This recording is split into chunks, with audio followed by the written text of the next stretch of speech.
शासकीय योजनांतील सर्व लाभार्थ्यांनी 30 जून 2026 पूर्वी ई-केवायसी प्रक्रिया पूर्ण करावी असं आवाहन उत्तर सोलापूरचे तहसीलदार निलेश पाटील यांनी केलं आहे।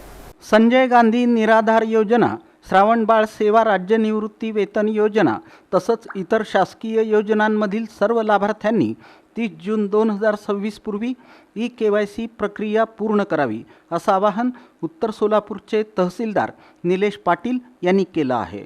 लाभार्थ्यांनी बेनिफिशियरी सत्यापन स्वतः ॲपच्या माध्यमातून मोबाईलवरून केवायसी करावी। ज्या लाभार्थ्यांना स्वतः ई-केवायसी करणं शक्य नाही त्यांनी जवळच्या आपले सरकार सेवा केंद्र, सेतू सुविधा केंद्र, महा ई सेवा केंद्र किंवा ग्राहक सेवा केंद्रात जाऊन ही प्रक्रिया पूर्ण करावी। ई-केवायसीसाठी आधार कार्ड आणि मंजुरी प्रमाणपत्र सोबत घेऊन जाणं आवश्यक आहे। निर्धारित मुदतीत ई-केवायसी पूर्ण केल्यास लाभार्थ्यांना योजनांचा लाभ नियमितपणे मिळत राहणार आहे।